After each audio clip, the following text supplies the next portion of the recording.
Mesdames et messieurs, chers téléspectateurs, bonjour. Bienvenue dans cette émission spéciale dédiée au marathon du Centre évangélique Hébron. Aujourd'hui, nous avons le réel plaisir, l'immense honneur de recevoir sur ce plateau le premier intervenant de ce programme. Découvrez-le dans la vidéo juste après.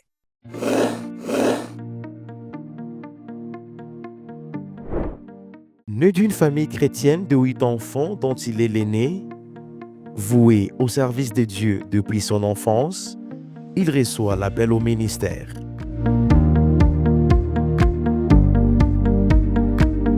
Plusieurs années après, il fonde la communauté Yahweh Shammah à Lubumbashi dont il est visionnaire. Master en théologie à l'université d'Eva Bangui au Cameroun et passionné de l'œuvre de Dieu, il incarne les valeurs fondamentales chrétiennes et les principes spirituels, prêchant la foi, l'amour et la sanctification.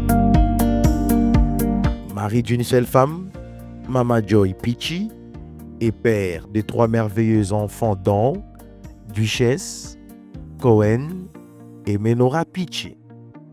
Il aime souvent dire « Nous avons un Dieu qui agit à notre faveur ». Il s'agit du prophète Miché Pichi Kazadi. Bonjour prophète. Bonjour, je suis. J'espère que vous allez bien. Bienvenue sur ce plateau. Merci. Je vous en prie.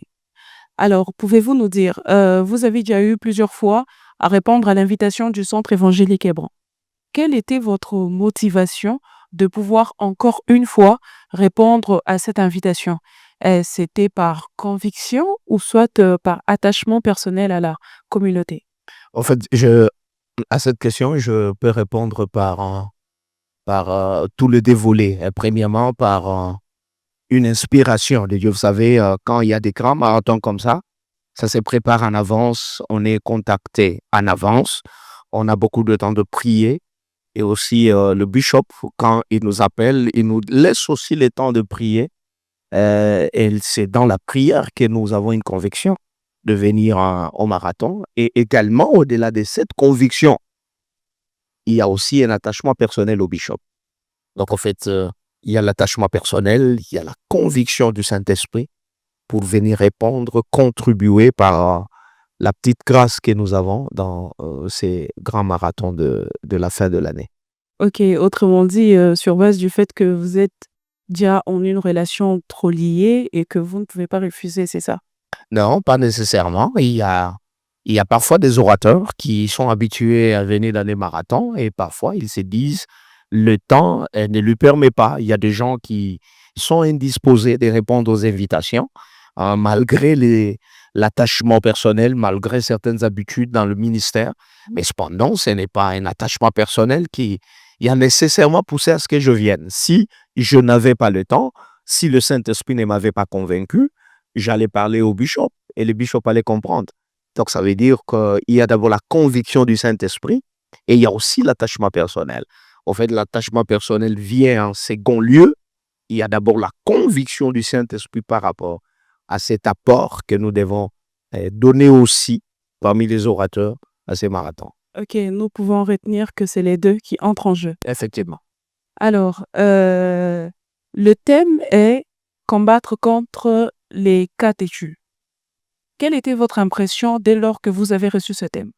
D'abord, j'étais très étonné par le thème, la bataille contre le cas têtu. La bataille contre le cas têtu, une seule bataille au singulier, mais les cas têtus au pluriel.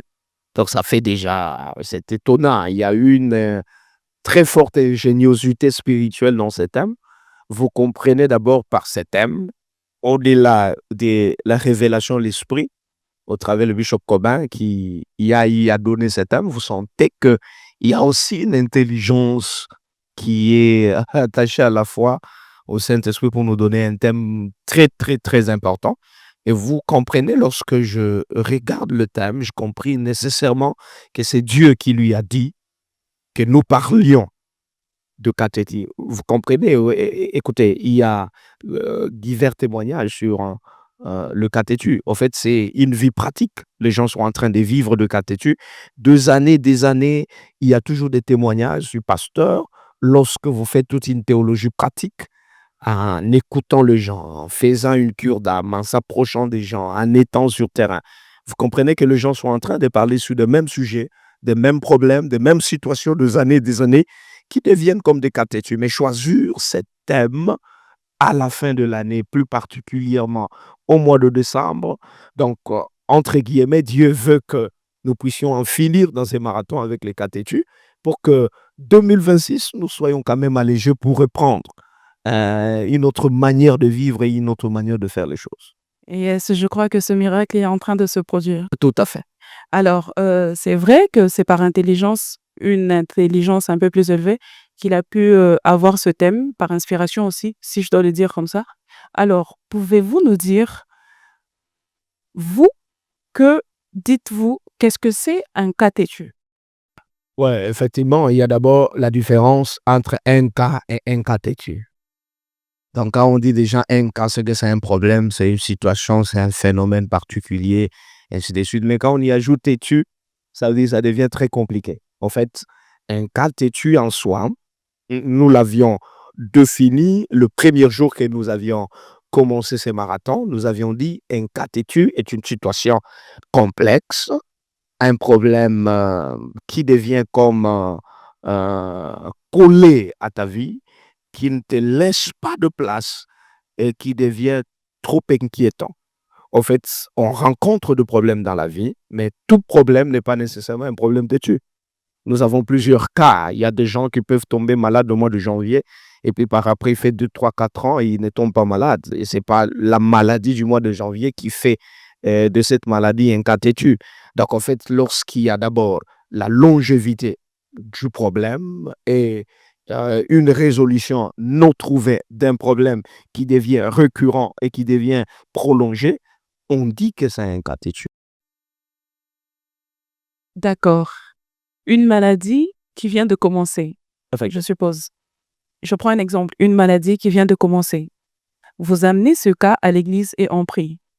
Le pasteur dit, Madame, vous êtes guérie. Monsieur, vous êtes guéri.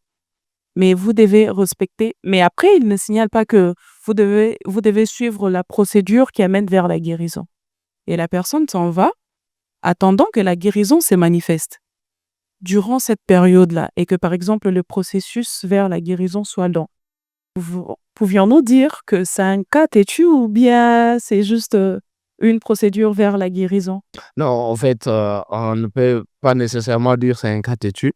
En fait, vous savez, dans les choses de Dieu, il y a ce qu'on appelle les instructions. Hein, vous voyez, la Bible dit mieux vaut l'obéissance, vaut mieux l'obéissance que le sacrifice. Donc, en fait, l'obéissance, elle est plus importante que le sacrifice. Donc, ça veut dire que vous devez savoir, nous l'avions dit même pendant la semaine, que chaque cas têtu a une particularité de solution ou de victoire. Et c'est un problème de suivre la direction de Dieu pour avoir la victoire. Vous voyez? Il faut savoir, premièrement, il faut savoir d'abord identifier quelle est la source du cas têtu. Deuxièmement, il faut chercher la direction de Dieu par rapport à ces cas têtus. Que dois-je faire pour finir, pour que je puisse trouver la solution? Que dois-je faire? Vous êtes dans le cadre du cas têtu. Vous voyez, par définition, nous avions dit c'est une situation tellement compliquée dont les résolutions humaines sont incapables de répondre au cas têtu. Mais si les résolutions humaines sont incapables de répondre à ces cas têtus, mais qu'est-ce qu'il faut faire? Il faut chercher la direction de Dieu. Donc, dans le cadre de ces marathons, lorsqu'on parle sur un cas têtu, c'est que l'homme n'y peut rien. L'homme ne peut rien faire. La médecine ne peut rien faire face à la maladie. Au fait, l'économie ne peut rien faire face à un combat d'argent.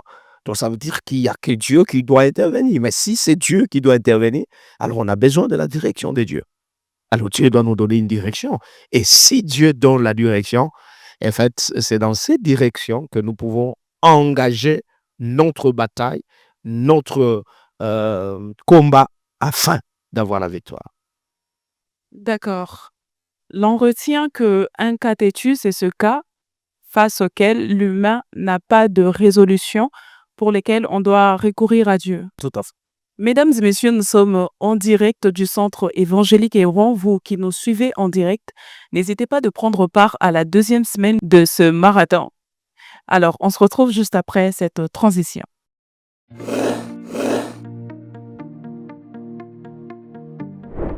Nous revenons à vous, encore une fois. Pouvez-vous nous dire, en tant que prophète de ministère, est-ce que la manière dont vous recevez le message, le thème, la prédication, elle diffère de la manière dont un apôtre, un évangéliste reçoit un message? Ou bien vous recevez tous le message de la même manière? Bon, moi, je dirais que Dieu a plusieurs manières de parler, n'est-ce pas? Dieu parle de plusieurs manières par ce serviteur.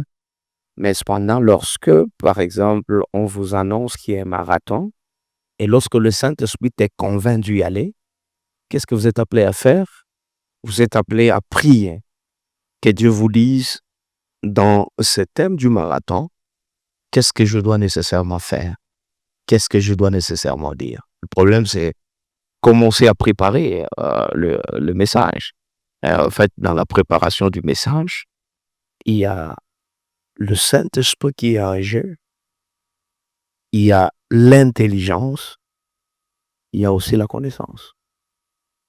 Donc, en fait, dans le thème qui est donné, Dieu va parler et Dieu va t'utiliser comme instrument par rapport à ce qu'il veut faire dans ces marathons.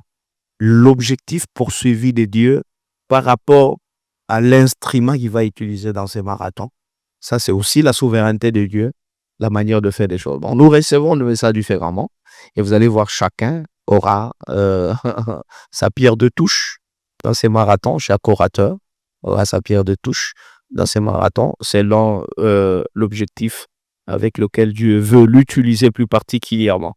Donc là, je dirais que nous recevons différemment de messages. Ok, merci beaucoup. Alors, pouvez-vous nous dire, par quoi reconnaissez-vous que ce message est fait ou est donné pour ce peuple? En tant que prophète, bien sûr. D'abord, le grand problème, on ne doit pas sortir du thème. Quand on dit la bataille contre le cas têtu, on ne viendra pas ici donner un autre thème qui n'est pas le thème qui a été annoncé à l'Église. Et lorsque nous travaillons dans le thème qu'on nous a donné, eh bien, dans le thème qu'on nous a donné, il y a déjà un objectif poursuivi. Et c'est dans cet objectif-là que nous sentons, lorsqu'on parle sur les cas têtus, que nous avons atteint l'objectif et que le peuple bénit. Merci beaucoup. D'accord. Et c'est quoi?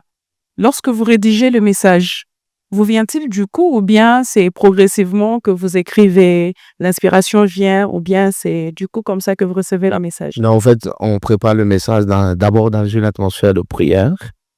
Après la prière, il y a d'autres qui mettent la musique à côté. Il y a d'autres qui sont là. Quand on parle de la concentration, il ne faut pas prendre la concentration d'une autre manière. C'est une manière seulement d'avoir un esprit disposé pour préparer les messages. D'abord dans la prière, vous préparez, vous écrivez, vous arrangez. Vous ne pouvez pas le faire une seule fois, un message ou un enseignement d'une semaine. Ça ne se fait pas d'un seul jour. Vous voyez?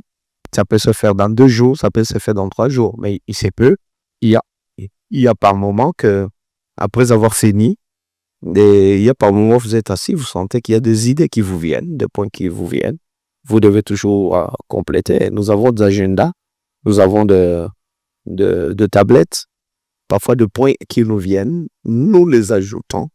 Nous venons encore, nous ajoutons là-bas pour permettre à ce que, c'est comme ça avec Dieu, parce que la révélation, elle est progressive. Et si la révélation, elle est progressive, donc ça veut dire que même l'enseignement, la préparation d'enseignement, elle est progressive, cette préparation. Parce que la révélation est progressive, il peut y arriver que vous recevez des messages par inspiration. Vous n'êtes pas sous contrôle de votre personne, de votre intelligence, et puis ça vient, vous écrivez.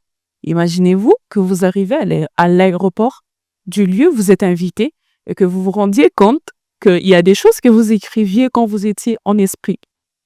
Vous voyez? C'est sûr que parfois, vous ne pouvez pas retenir. Il faut quand même jeter un coup d'œil. Supposez que vous arrivez, que vous vous rendiez compte que vous avez oublié votre agenda. Dans ce cas, vous faites quoi? Oui, effectivement, vous savez, Dieu est souverain. On peut se rappeler parce que d'abord, la prédication n'est pas sur le papier.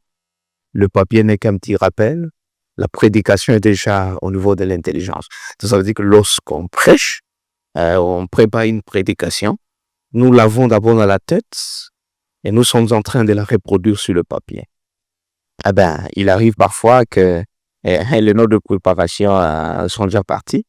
Mais ce qu'on peut faire, c'est qu'on peut reproduire ce que nous avons au niveau de la tête pour écrire. Mais dans la souveraineté de Dieu, il y a d'autres choses. Même si les carnets ne se perdent pas, même avec le carnet à la chair, il y a certaines choses qui nous viennent, mais qu'on n'avait pas préparées. C'est là que nous disons, Dieu est au contrôle avec son messager. Amen. J'y crois fermement. Amen. Alors, prophète Miché, parce que chaque parole qui se donne doit avoir un fondement biblique. Nous revenons sur le thème combattre contre les cas têtus. Pouvez-vous nous donner une référence biblique qui démontre ce que c'est un cas têtu? Oui, il y en a plusieurs. Vous m'avez demandé un, mais je dois aller jusqu'à 4 très rapidement. Le premier cas têtu se trouve dans Jean chapitre 5. La Bible dit, lorsque Jésus est arrivé à Bethesda, voyant qu'il y avait un malade depuis ayant fait longtemps pendant 38 ans. Donc le 38 ans de cet homme, et Jésus regarde qu'il a fait longtemps. Parce que Jésus n'était pas venu à Bethesda pour ceux qui ont fait 2 jours, 3 jours, une semaine. Il est venu pour celui qui a fait longtemps. Et celui qui a fait longtemps, c'était ses papas là de 38 ans. Et je suppose qu'il était un vieillard de 38 ans, parce que les 38 ans, c'est pas son âge, c'est l'âge de la maladie. Donc la maladie a déjà fait 38 ans, c'est un cas têtu. Ça veut dire que c'est un problème qui s'est collé à sa vie, qui est devenu comme toute une habitude. Et puis, il y a un autre cas, je donne la parabole qui se trouve dans pas la parabole, au fait, la question des Sadducéens, sur Jésus dans Marc 12. Et il pose la question à Jésus en disant, il y avait un homme qui avait épousé une femme. Et lorsque cet homme, le premier homme est décédé, son jeune frère a épousé la même femme. Il respectait la loi du Lévira. L'autre troisième monsieur de la même famille, ça veut dire qu'ils étaient au nombre de 7 jusqu'au 7e. Donc, il y avait un cas têtu dans cette famille. Et les cas têtus, c'était la mort. Il y avait la mort, il y avait aussi la perte.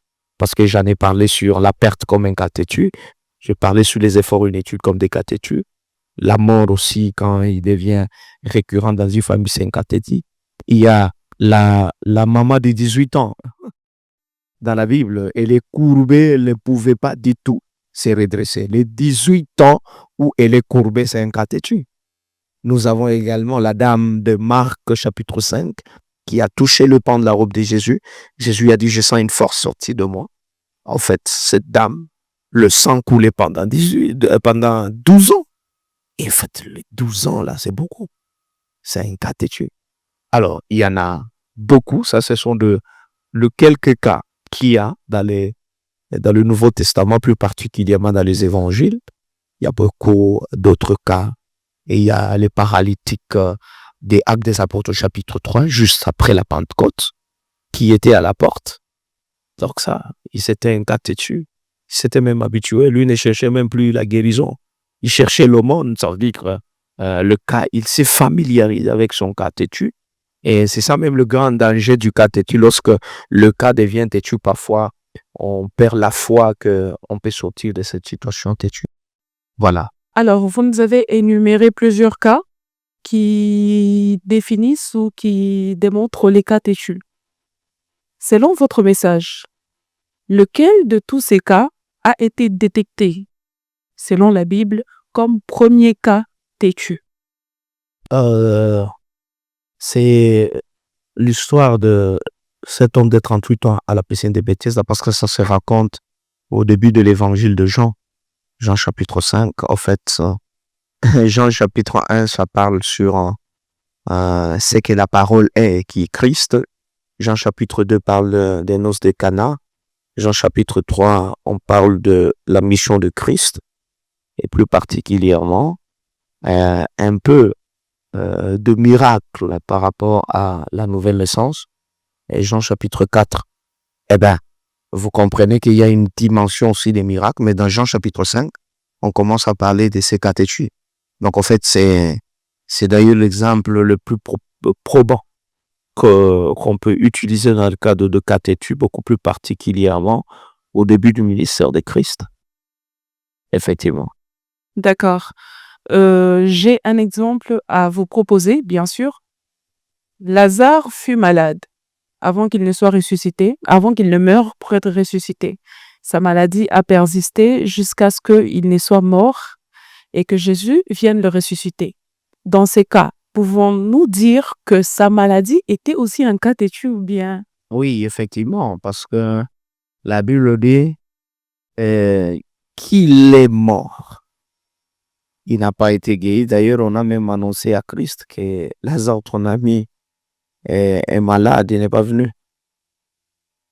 Quand il a appris que Lazare est mort, il n'est même pas parti.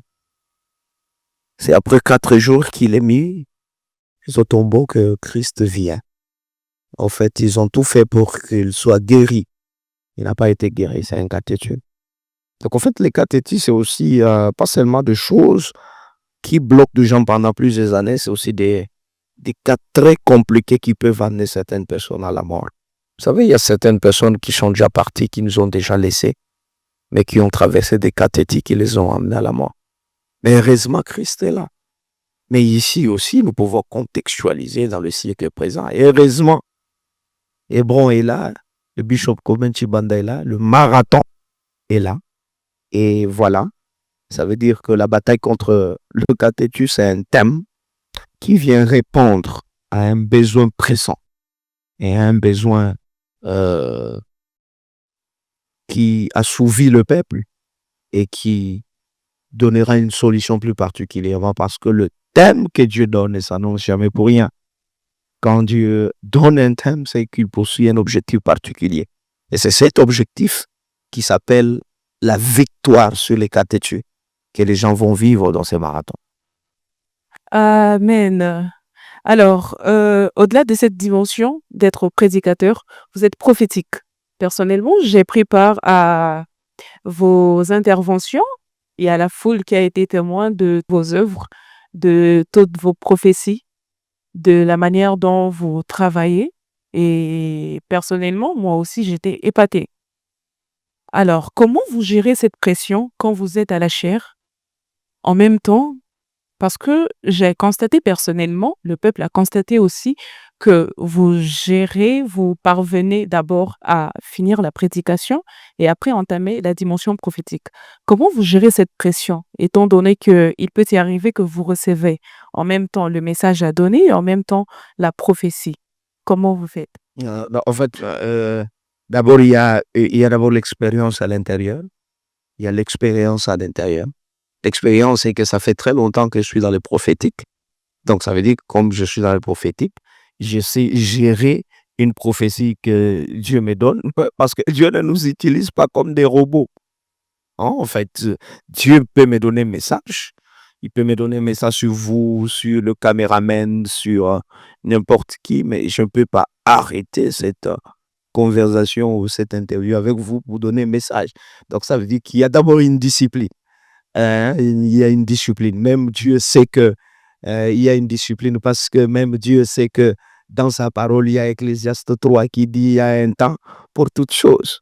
Donc, ça veut dire qu'il y a un temps nécessairement pour toutes choses. Donc, en fait, la parole, elle est importante. La prophétie aussi, elle est importante. On équilibre les choses. Parfois, Dieu me donne un message après la prédication. Il arrive parfois que Dieu me donne des messages dans la prédication, mais je ne les libère pas. Je les libère après.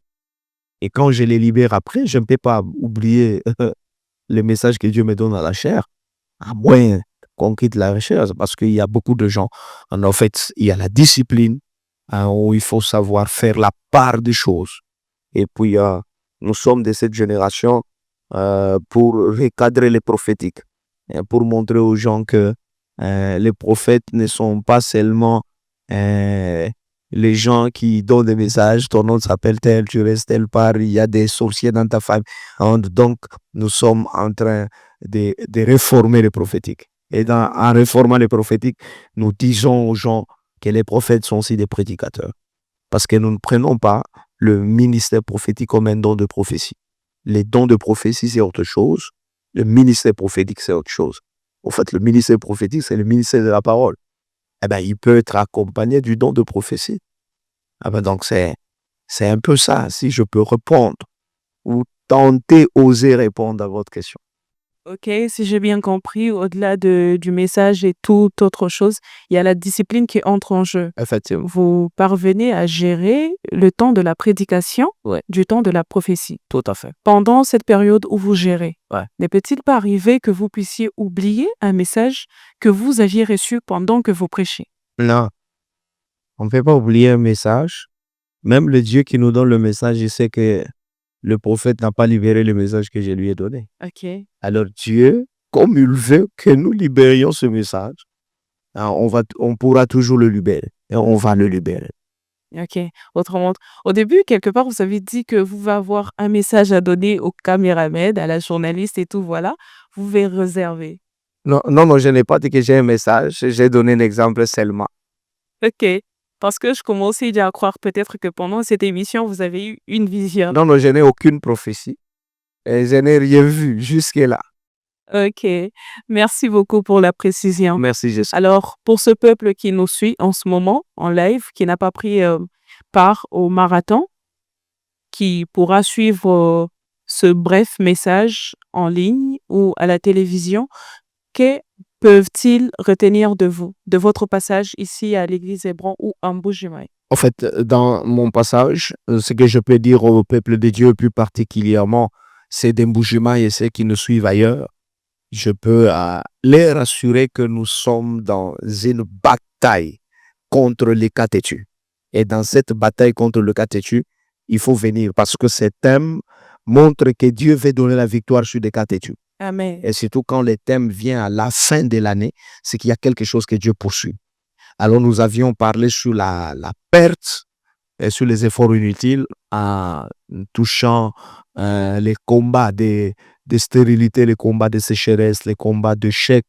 Et aussi nous avions touché les combats d'instabilité. Et nous avions vraiment beaucoup prié par rapport à ces cas têtus-là, la perte comme un cas têtu et les efforts inutiles comme deux cas têtus. Et c'est comme ça que nous sommes entrés dans cette prière. Et le peuple de Dieu pourra nous suivre de par nos interventions en ligne, en fait, sur la page du pasteur Komen Chibanda et aussi sur YouTube. Vous voyez, il y a beaucoup de gens qui ont témoigné, qui disent qu'ils ont suivi, mais qui ne sont pas des musulmans. Alors, le marathon continue, il y a encore d'autres grâces qui viendront. Alors, ce que je demanderais, c'est au peuple de Dieu d'être connecté et de prier et de savoir que c'est leur temps d'avoir la victoire sur des cas têtus. Merci beaucoup, prophète. Merci, Merci d'avoir répondu à cette invitation. Merci pour ce programme qui était riche, qui nous a personnellement bénis. Et je crois fermement que ce n'est ni la première ni la dernière fois que vous répondiez à nos différents programmes. Amen. Merci. Merci.